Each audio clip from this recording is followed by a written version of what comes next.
Bonjour à tous, ça fait maintenant un mois jour pour jour que je suis à Tokyo et pour fêter ça je vous emmène découvrir un quartier très intéressant, donc un des quartiers les plus geeks de Tokyo, donc, où on peut y trouver énormément de boutiques assez atypiques, ou beaucoup d'électronique pas chère, un quartier super sympa. Donc oui, ça fait un mois que je suis là maintenant et c'est suivant les conseils de mon cousin que je suis venu ici. Faut que t'arrêtes de glander. Donc un quartier avec énormément de gens, très animé, où on peut faire des belles images. Donc, où j'ai pu faire quelques petites emplettes.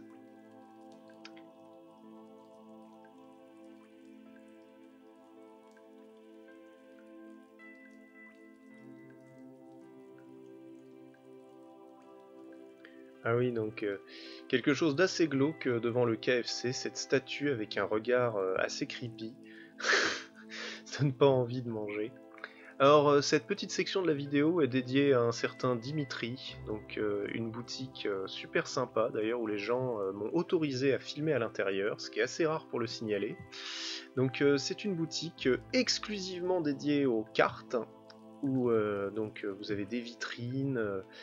Sur plusieurs étages, vous avez à chaque fois un univers différent. Donc, je suis allé plutôt voir l'univers Magic, puisque ça parlera au plus d'entre vous. Donc, dans des grandes vitrines, vous pouvez acheter la carte qu'il vous manque. J'imagine qu'il y en a des assez rares.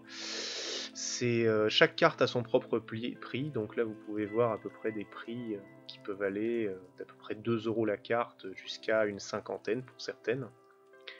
Donc, j'y ai fait quelques petites emplettes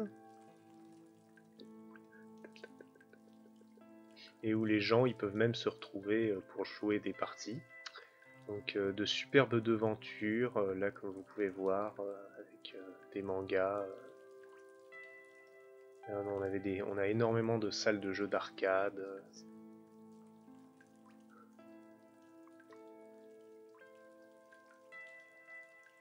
Mais donc je vais pas énormément parler pendant cette vidéo, puisque c'est surtout histoire de vous montrer des beaux paysages, hein, puisque plus tard dans la vidéo je vous emmènerai autre part.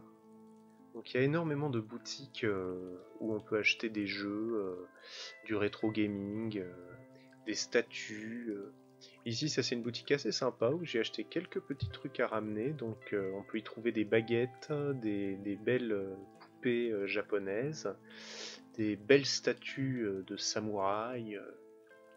Après ça c'est une boutique très pour touristes. Donc du coup c'est peut-être pas là où il faut aller pour y trouver des choses sympas.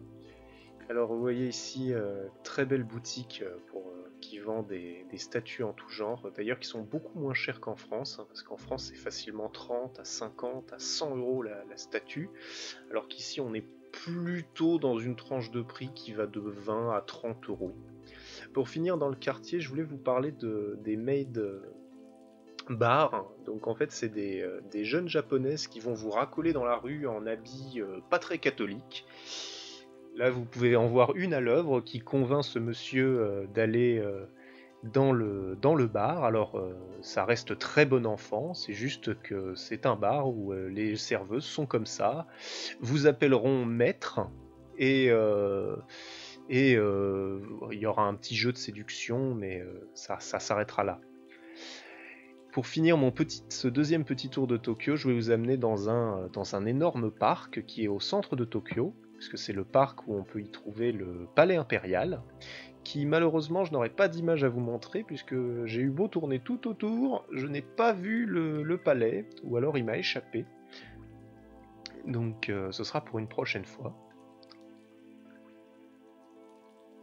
Donc vraiment un endroit magnifique, vraiment magnifique, très reposant. On n'a pas du tout la sensation d'être dans une grande ville, encore moins dans une capitale. Donc en plus là il faisait très beau, donc du coup on peut voir des beaux exemples d'architecture japonaise.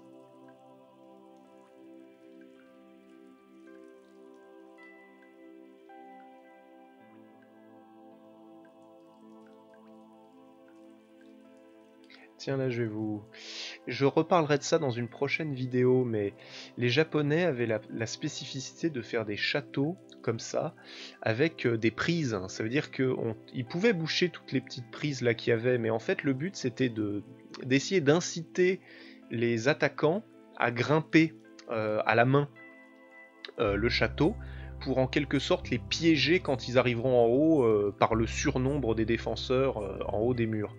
Et aussi ça a l'avantage d'être anti-sismique. D'ailleurs ces châteaux étaient tellement imprenables qu'au bout d'un moment les empereurs japonais ont dit ça suffit, on arrête de les construire. Parce que même les Européens en arrivant avec les canons et tout ça, pas moyen de rentrer à l'intérieur, puisqu'en fait c'est constitué de terre. Donc on a beau tirer dessus au canon, il n'y a rien qui va s'effondrer, c'est comme si on tirait sur une colline. Donc là vous voyez je suis toujours dans le parc, hein, donc il y a des coins très spécifiques où c'est quasiment une forêt quoi, avec des beaux sentiers.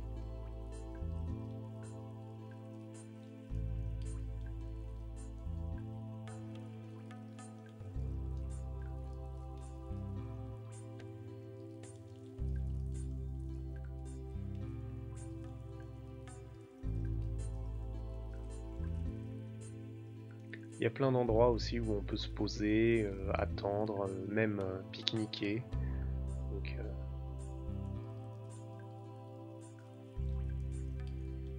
ça doit être magnifique quand les sakuras sont en fleurs.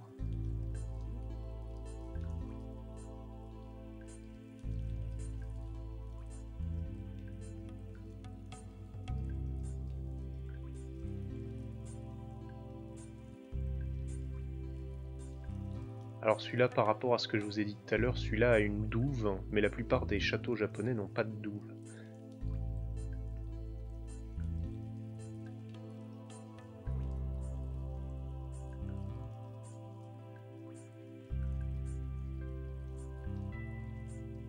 Là vous voyez on est au centre du parc, donc vous pouvez voir les très belles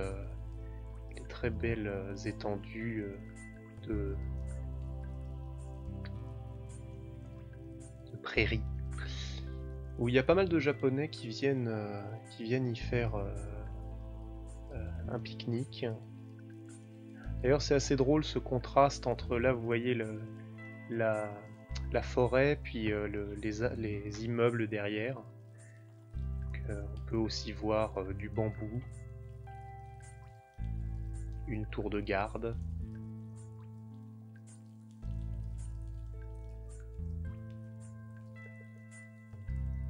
Vraiment c'était une super balade.